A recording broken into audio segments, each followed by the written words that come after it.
Hello बच्चों, आज हम पढ़ने वाले हैं टॉपिक हीट, जो कि आपके महाराष्ट्र स्टेट बोर्ड के क्लास 10th का साइंस का एक चैप्टर है। ठीक है।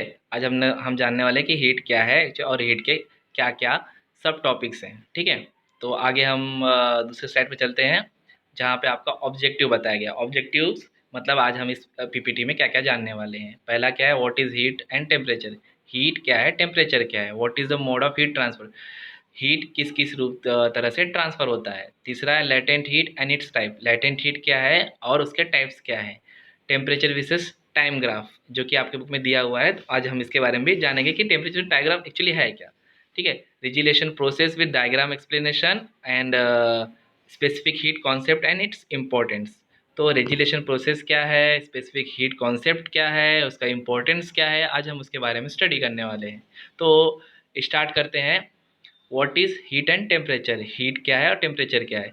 तो हीट एक nothing but is a form of energy. Energy का एक प्रकार है।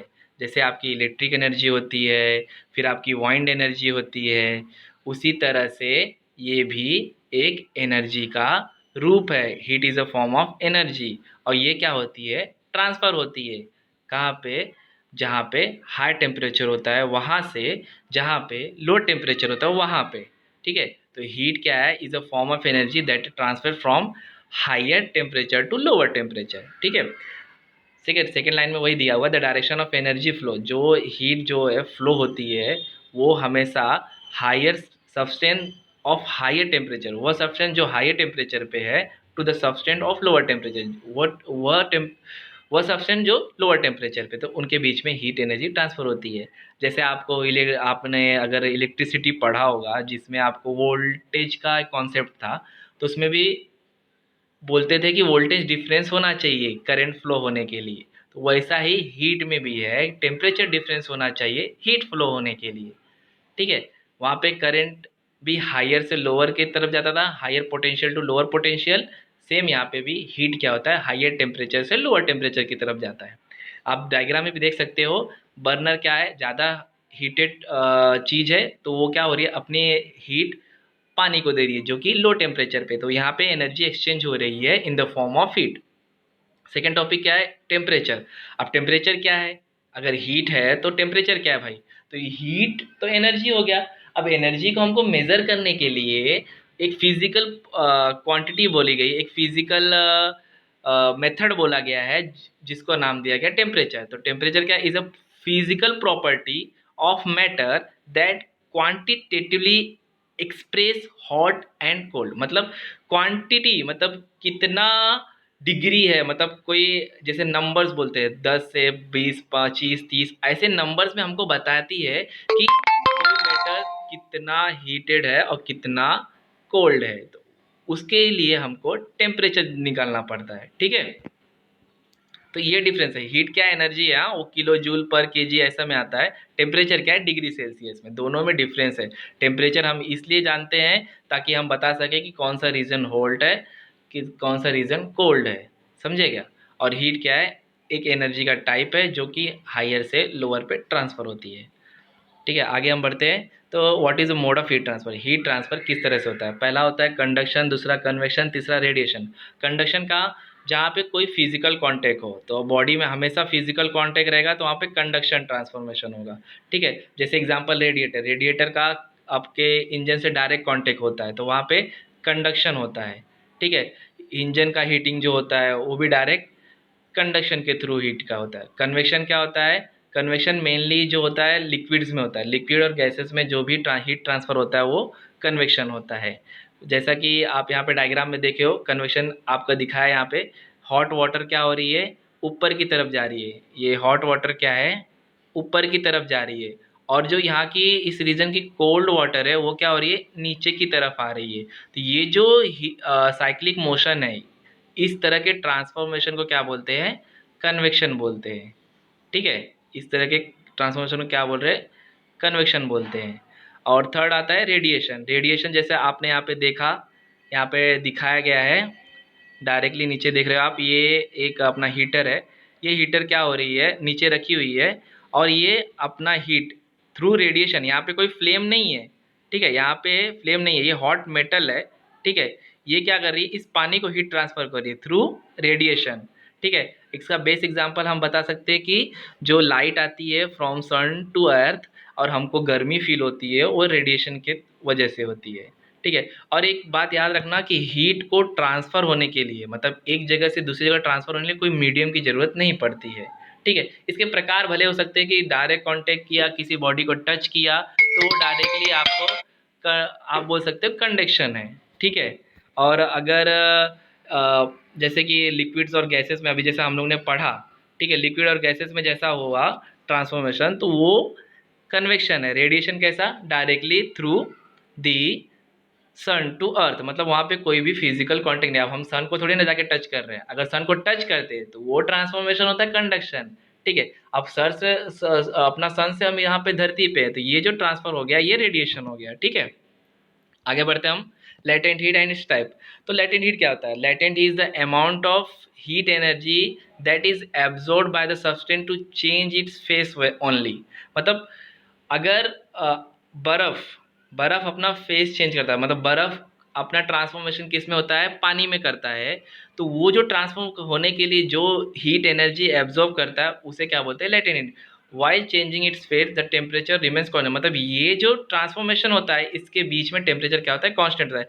जैसा ये आप डायग्राम में देख रहे हो, यहाँ पे देखो ये आइस है, आइस क्या है, मेल्ट हो रहा है। आइस क्या हो रहा है, मेल्ट हो रहा है। यहाँ पे देखो मेल्टिंग लिखा हुआ है, यहाँ आइस क्या हो रहा है, मेल्ट हो रहा है। आइस किस में जा रहा है, वाटर में जा रहा है। ठीक है, ये आइस कितने, 0 डिग्री सेल्सियस पे। तो 0 डिग्री सेल्सियस से 0 डिग्री सेल्सियस वाटर बनने के लिए, ठीक है, डायरेक्ट ये 1 डिग्री 2 डिग्री पे नहीं आ जाता, ये 0 डिग्री से पहला ये पानी बनेगा 0 डिग्री वाला, फिर वहाँ से 0 डिग्री से 100 डिग्री से, मतलब जो भी आप गर्म दोगे तो आप ये हीट होके 100 डिग्री तक जाएगा। ठीक है, तो जो आइस से पानी बनने में eight constant temperature, temperature constant है, ये भी 0 डिग्री पे है, ये भी 0 डिग्री पे, तो ये जो रूपांतरण हो रहा है आइस का पानी में, ठीक है, फेस चीज इसको बोलते हैं फेस चेंज करना, मतलब ये सॉलिड फॉर्म में है, अब ये लिक्विड फॉर्म में जा रहा है, तो सॉलिड फॉर्म से लिक्विड फॉर्म में जो अपना फेस चेंज कर रहा है एट कांस्टेंट टेम्परेचर पे, तो यहाँ पे ये कोई हीट एनर्जी एब्जॉर्ब करती है, तो इसे ही क्या बोलते हैं, लेटेंट हीट। तो सिंपली बोलूँ तो latent heat it is the amount of energy, मतलब उतना हीट एनर्जी जो ऑब्जर्व करता है अपना फेस चेंज करने के लिए एट कांस्टेंट टेम्परेचर, उसे क्या बोलते हैं, लेटेंट हीट। ठीक है, latent heat is the amount of energy that is absorb by the substance to change its phase only, while changing its phase the temperature remains constant। ठीक है, now according to phase change, अब phase change मतलब किस रूप में change हो रहा है, इसके भी दो टाइप्स है, latent heat of fusion and latent heat of vaporization. तो यहाँ पे देखो पहला यहाँ पे क्या हो रहा है, बर्फ का पानी बन रहा है, बर्फ का क्या हो रहा है, पानी बन रहा है, फिर पानी क्या हो रही है और हीट लेके गर्म होके वाष्प बन रही है। ठीक है, तो ये जो पानी गर्म होके वाष्प बन रही है, ठीक है, पानी गर्म होके वाष्प बन रही है, इसे क्या बोलते हैं, लेटेंट हीट ऑफ वेपराइजेशन बोलते हैं। मतलब the amount of energy that is, ठीक है, मेरा स्क्रॉल बरोबर नहीं हो रहा है, आप नीचे वाली लाइन है वो ध्यान से देखिए। ठीक है, the amount of heat energy absorbed by unit mass of substance at constant temperature to change its phase from liquid to vapor, मतलब लिक्विड से वेपर में चेंज होने के लिए जितना अमाउंट का हीट एब्जॉर्ब होता है उसे ही क्या बोलते हैं, लेटेंट हीट ऑफ वेपराइजेशन। यहाँ पे specific latent heat of vaporization क्यों बोला है, क्योंकि यूनिट मास बोला, मतलब एक मास, एक क्वांटिटी का मास, मतलब आप यहाँ पे बोल सकते हो अगर 1 kg का मास कितना अमाउंट ऑफ एनर्जी यूज़ करता है, हीट करता है अपना फेस चेंज करने के लिए from water to vapour, it's call latent heat of, specific latent heat of vaporization. Second, आप यहाँ पे लेटेंट स्पेसिफिक द, एक मिनट, हाँ सॉरी, हाँ 1 मिनट, ये आगे चला गया। यहाँ पे देखो, the amount of heat energy absorb by unit mass of substance at constant temperature while changing its phase from solid to liquid, it's called latent heat of fusion. मतलब सॉलिड से लिक्विड में चेंज होने के लिए, ठीक है, solid से liquid में चेंज होने के लिए जितना एनर्जी वो यूज़ करता है उसे फ्यूजन बोलते हैं। मतलब सॉलिड से लिक्विड में गया तो फ्यूजन, और लिक्विड से गैस में गया तो वेपराइजेशन। ठीक है, इतना ही है कि हम सॉलिड एक मटेरियल है जो हीट एब्जॉर्ब कर रही है सॉलिड से लिक्विड बनने में, हाँ, लेकिन वहाँ पे टेम्परेचर क्या है, कांस्टेंट है, तो उसे क्या बोलते हैं, फ्यूजन। और लिक्विड होने के बाद जब वो गैस बनने लगी तो उसे क्या बोलेंगे, वेपराइजेशन। ठीक है, अब यहाँ पे देखो टेम्परेचर से टाइम ग्राफ दिया हुआ है। तो देखो आप पहले यहाँ पे आइस, ठीक है, सॉलिड है, सॉलिड होने के बाद जब ये सॉलिड प्लस लिक्विड बन रहा है, देखो सॉलिड प्लस लिक्विड लिखा है, आइस प्लस वाटर लिखा हुआ है। ठीक है, तो ए टू बी दिख रहा है आपको, ये A to B. A to B देखो टेम्परेचर क्या है, ये टेम्परेचर वाई एक्सिस पे है और एक्स एक्सिस पे क्या है, टाइम है।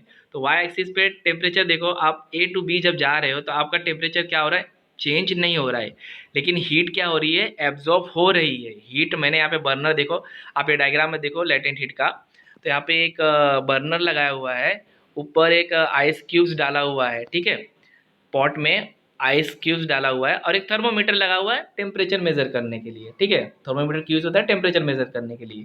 ठीक है, अब यहाँ से एक बर्नर को ऑन किया, इन्होंने हीट करना चालू किया, तो आइस क्या होगा, पहला ये मेल्ट होएगा, इसका तुरंत वो ये आइस क्या होता है, 0 डिग्री पे है। अब ये डायरेक्टली 0 डिग्री से 1 2 3 नहीं होने लगा, पहला ये बर्फ का क्या होगा, पानी बनेगा। तो बर्फ का पानी बनने तक इसका टेम्परेचर क्या होगा, कांस्टेंट रहेगा, 0 डिग्री आइस से 0 डिग्री वाटर बनेगा। ठीक है, तो ए टू बी क्या दिखाता है कि आइस जो हो रही है वो मेल्ट हो रही है, वहाँ पे टेम्परेचर कोई चेंज नहीं हो रहा, बस हीट क्या हो रही है, एब्जॉर्ब हो रही है। हीट क्या हो रही है, एब्जॉर्ब हो रही है, लेकिन टेम्परेचर क्या हो रहा है, चेंज नहीं हो रहा। तो हीट हीट एब्जॉर्ब हुआ, तो ए टू बी जो पॉइंट है वो हीट एब्जॉर्ब का पॉइंट है, मतलब वहाँ पे क्या हो रही है, हीट एब्जॉर्ब। तो इसी को क्या बोलते हैं, heat absorbed by body at constant temperature to convert from solid to liquid, it's known as a latent heat of fusion। यहाँ पे जो भी A to B energy absorb हो रही है वो latent heat of fusion है। अब B to C देख रहे हो आप, B to C क्या हो रहा है, टेम्परेचर भी बढ़ेगा और आपको वाटर हीट होते भी दिखेगा, टेम्परेचर भी बढ़ेगा और वाटर हीट, तो ये यहाँ पे कोई भी लेटेंट हीट नहीं है। मतलब यहाँ पे दिख रहा है हमको कि भाई 4 मिनट के बाद हमारा टेम्परेचर बढ़ना चालू होता है, यहाँ पे मालूम पड़ रहा है कि एनर्जी अब्जॉर्ब हो रही है। जहाँ पे एनर्जी नहीं मालूम पड़े, कहाँ पे नहीं मालूम पड़ेगा, जहाँ टेम्परेचर कांस्टेंट रहेगा। तो ए टू बी क्या था, टेम्परेचर कांस्टेंट था, वहाँ पे मालूम नहीं पड़ रही कि हीट एब्जॉर्ब हो भी रहा है कि नहीं हो रहा है, तो वहाँ पे फेज चेंज है, उसी को बोलते हैं लेटेंट हीट। लेटेंट मतलब गुप्त, गुप्त मतलब छुपा हुआ एनर्जी। ठीक है, तो लेटेंट हीट यहाँ पे ए टू बी मतलब सॉलिड से लिक्विड चेंज हुआ, तो लेटेंट हीट ऑफ फ्यूजन। और ऊपर देखो सी से डी, सी से डी फिर क्या हो गया, टेम्परेचर कांस्टेंट हो गया, लेकिन वहाँ पे वाटर क्या हो गया, बर्फ बनना, अपना सॉरी अपना ये गैस बनना चालू हो गया, वाटर क्या हुआ, गैस बनना चालू हो गया। तो वाटर जब गैस बनने लगा तो इस प्रोसेस को क्या बोलने लगे, लेटेंट हीट ऑफ वेपराइजेशन। वहाँ पे टेम्परेचर क्या है, कांस्टेंट हो गया, 100 डिग्री के बाद वो कांस्टेंट हो गया। ठीक है, 100 डिग्री से ऊपर नहीं बढ़ रहा है। ठीक है, अब आप आगे चलते हैं अपन। अभी हम लोग डिस्कस करते हैं रिजिलेशन प्रोसेस विद डायग्राम। रिजिलेशन प्रोसेस क्या है एक्चुअली, हम ये जानना चाहते हैं। आप कभी कभी जैसे अभी हर कोई तो मनाली वगैरह गया नहीं होगा, हर कोई बर्फ़ के कश्मीर वगैरह गया नहीं होगा, तो आप कभी लेकिन टीवी वगैरह में आपने देखा होगा कि बच्चे बर्फ़ उठा के उसको हाथ में लेके सब फुटबॉल बॉल की तरह बना के एक दूसरे को मारते रहते हैं। ठीक है, तो आप ये सोचो, जब आप उसको दबाते हो, ठीक है, आप बर्फ़ को जब दबाते हो तो एक बॉल का आकार ले लेता है। ठीक है, तो उसी जो शेप चेंजिंग की प्रोसेस को क्या बोलते हैं, रिजिलेशन प्रोसेस। अब यहाँ पे देखो बताया है क्या हो रहा है, कि देखो मैं आपको डायग्राम की तरफ से समझाता हूँ। यहाँ पे ये देखो आपको आइस का एक क्यूब दिया हुआ है, आइस के ऊपर क्या हुआ है, एक स्ट्रिंग लगाई हुई है, एक रस्सी डाला हुआ है, जिससे दोनों साइड पे सेम वेट लगाया गया हुआ है। ठीक है, मान लो 10 किलो वहाँ पे लगाया, 10 किलो इधर भी लगाया हुआ है, तो दोनों साइड क्या लगाया हुआ है, 10 किलो का वेट लगाया हुआ है। अब क्या हुआ, इसकी वजह से रस्सी के कांटेक्ट में जो भी बर्फ़ का एरिया आया रहेगा वहाँ पे प्रेशर बढ़ जाएगा। ठीक है, याद रखना, ये पॉइंट आप लिख के ले लो, जब प्रेशर इंक्रीज होता है, ठीक है, जब प्रेशर इंक्रीज होता है तो सब्सटेंस, कोई भी सब्सटेंस हो, उसको कम टेम्परेचर में वो या तो मेल्ट हो जाएगा या तो वेपर बन सकता है। ठीक है, जैसा कि आपने एग्जांपल देखा होगा, प्रेशर कुकर आप देखे होंगे घर पे, तो प्रेशर कुकर में क्या होता है, प्रेशर कुकर का ज़रूरत क्या पड़ा, हम तो ऐसे ओपन में ही बना सकते थे, लेकिन ओपन में खाना बहुत देरी से बनता था। देरी से क्यों बनता था, क्योंकि जब वो पानी जो गर्म रहेगा वो गर्म होगा, वो 100 डिग्री तक जाएगा। ठीक है, उसके बाद वहाँ पे खाना बनना वो प्रोसेस स्टार्ट होता है। और इसमें क्या होता है, प्रेशर कुकर में प्रेशर बनने की वजह से वहाँ पे कम टेम्परेचर मतलब 100 डिग्री के पहले ही वाटर बॉईल होना चालू हो जाता है। सेम प्रोसेस यहाँ पे भी है। क्या होता है, जितना भी पॉइंट ऑफ कांटेक्ट पे उसके रस्सी के पॉइंट ऑफ कांटेक्ट में जितने भी आइस होते हैं वो मेल्ट होना चालू होते हैं। ठीक है, मेल्ट होना क्यों चालू हो जाते हैं, क्योंकि वहाँ पे प्रेशर लगा तो उनका मेल्टिंग पॉइंट टेम्परेचर कम हो गया। मतलब वो अब 0 डिग्री पे नहीं रहे, समझे क्या, वो 0 डिग्री पे नहीं और कम टेम्परेचर पे आ गया, और वहाँ पे वो पोर्शन क्या होता है, मेल्टिंग होना चालू होता है। जैसे जैसे वो मेल्टिंग होता है वो रस्सी अंदर की तरफ आती है, लेकिन उस जैसे जैसे अंदर आता है उसके रस्सी के ऊपर वाला पार्ट, जो भी बर्फ का लेयर जो रस्सी के ऊपर चला गया, वो क्या होता है, वापस से प्रेशर रिलीज हो जाता है, वापस 0 डिग्री पे आने लगता है, और वापस से वहाँ पे क्या होता है, बर्फ बनने लगता है। समझे क्या, इसी प्रोसेस में ये रस्सी पूरी तरह से बर्फ के पार हो जाती है, और बर्फ आपका टूटता नहीं है। बर्फ क्या होता है, टूटता नहीं है, क्योंकि प्रेशर वजह लगने की वजह से वहाँ पे मेल्टिंग पॉइंट जो था उसका वो कम हो गया, और वहाँ पे आइस जो था वो आपका कट रस्सी जो था वो आपके आइस के थ्रू पूरा पार हो गया। ठीक है, अब देखो यहाँ पे बोला है the phenomena in which the ice converts to liquid due to applied pressure and reconverts to ice once pressure is removed it's called regelation. मतलब जब प्रेशर लगाया तो आइस क्या हो गया, लिक्विड में फॉर्म हो गया, जब प्रेशर हटाया तो लिक्विड क्या हो गया, वापस आइस बन गया। तो इसी फेस चेंजेस को क्या बोलते हैं, रिलीगेशन प्रोसेस। ठीक है, आगे चलते हैं हम। अभी आपका आया specific heat concept and it's important. Specific heat क्या होता है, ठीक है, तो स्पेसिफिक हीट हम इसको बोलते हैं कि अगर आपको समझ लो आपके पास कोई तांबे का मटेरियल है, ठीक है, तांबे का मटेरियल है, अब उसका टेम्परेचर समझ लो 26 डिग्री है। अब 26 डिग्री से अगर हमको 27 डिग्री करना है, ठीक है, तो ये 1 डिग्री बढ़ाने के लिए कितनी हीट एनर्जी रिक्वायर्ड होती है, उसी को क्या बोलते हैं, स्पेसिफिक हीट बोलते हैं। ठीक है, मतलब 1 केजी तांबा का टेम्परेचर 27 डिग्री से 28 डिग्री बनाने के लिए कितना हीट एनर्जी वो एब्जॉर्ब करती है, उसे ही बोलते हैं स्पेसिफिक हीट। ठीक है, स्पेसिफिक का कॉन्सेप्ट जब भी आएगा तभी समझना वहाँ पे मास क्या होता है, 1 केजी होता है। मास मतलब आप तो पता ही होगा, मास वजन बोलते हैं। ठीक है, अब जैसे यहाँ पे बताया आयरन कॉपर लीड, यहाँ पे देखो ये पूरा, एक मिनट हाँ, एक मिनट हाँ, यहाँ पे देखो आप, ये पूरा क्या है, वैक्स है। ठीक है, वैक्स मतलब यहाँ पे ये पूरा मोमबत्ती आप देखे होगे, तो उसको एक्चुअली मोमबत्ती नहीं बोलते, वैक्स बोलते हैं। ये पूरा वैक्स है। तो वैक्स क्या, एक अपने कंटेनर है, ये कंटेनर में हमने वैक्स भर दिया। अब यहाँ पे एक आयरन का बॉल लिया, यहाँ पे एक कॉपर का बॉल लिया, यहाँ पे एक लीड मतलब यहाँ पे हो गया शीशे का बॉल। ठीक है, ये तीनों हमने क्या किया, गरम किया। तीनों क्या किया, हमने गरम किया। गरम समझ लो सबको, तीनों को 27-27 डिग्री पे गरम किया। ठीक है, अब तीनों को हमने क्या किया, वैक्स के अंदर बारी बारी से डाल दिया। साथ में तीनों को एक साथ में वैक्स में डाला, तो आप देख रहे हो आयरन बहुत नीचे तक गया हुआ है, कॉपर थोड़ा कम नीचे गया हुआ है, लीड उससे भी कम नीचे गया हुआ है।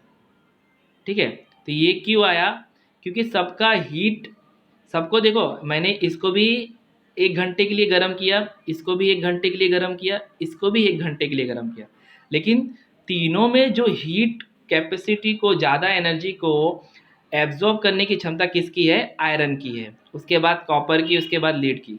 ये कैसे पता चलता है, स्पेसिफिक हीट से। मतलब हमको आयरन को गर्म करने के लिए 1 घंटे में 1 डिग्री बढ़ाने के लिए कितना हीट एनर्जी देना पड़ा, कितना हीट एनर्जी देना पड़ा, उसी को क्या बोला गया है, स्पेसिफिक हीट। यहाँ देखो, the amount of energy absorb या required to raise the temperature of unit mass of any object by 1 degree Celsius, it's called specific heat of that object and it is denoted by C. मतलब C से दिखाया जाता है। ठीक है, अभी एक किसी भी ऑब्जेक्ट को, किसी भी एक यूनिट मास के ऑब्जेक्ट को 1 डिग्री टेम्परेचर बढ़ाने के लिए कितनी हीट एनर्जी लगेगी, उसे ही क्या बोलते हैं, स्पेसिफिक हीट। ठीक है, ये इसलिए निकाल के रखते हैं, समझ लो आपको स्पेसिफिक हीट कॉपर का मालूम है, समझ लो इसका स्पेसिफिक हीट 35 है। स्पेसिफिक हीट 35 किलो जूल पर केजी है। ठीक है, मतलब इतना एनर्जी वो एब्जॉर्ब करता है। ठीक है, तो अगर आपको बोला 100 किलो का निकालने तो वो डायरेक्ट आपको पता रहेगा, तो 35 से गुणे 100 कर दोगे, आपको पता चल जाएगा कितनी हीट एनर्जी लगेगी। इसलिए हर किसी का स्पेसिफिक हीट निकाल के रखा जाता है। ठीक है, अब यहाँ पे देखो MC डेल्टा टी यहाँ पे दिख रहा है। ये क्या बता रहा है कि हम किसी भी मटेरियल का हीट एनर्जी काउंट कर सकते हैं बाय यूजिंग दिस फॉर्मूला। मतलब M क्या है यहाँ पे, मास, C क्या है, स्पेसिफिक हीट, डेल्टा T क्या है, दोनों के बीच में टेम्परेचर डिफरेंस। इससे हम लोग क्या मालूम पड़ जाएगा कि हीट कितना ट्रांसफॉर्मेशन हुआ दो ऑब्जेक्ट के बीच में। ठीक है, उसके लिए अपने को C मालूम होना चाहिए। तो यहाँ पे C क्या है, स्पेसिफिक हीट। ओके, और इसका इम्पोर्टेंट इसीलिए है, अपने को अगर अब सब चीज़ का पता रहेगा तो हम इसे इजीली मालूम कर सकते हैं कि हीट कितना एब्जॉर्ब किया, किस किस कौन सबसे ज़्यादा कुचालक है और सुचालक है।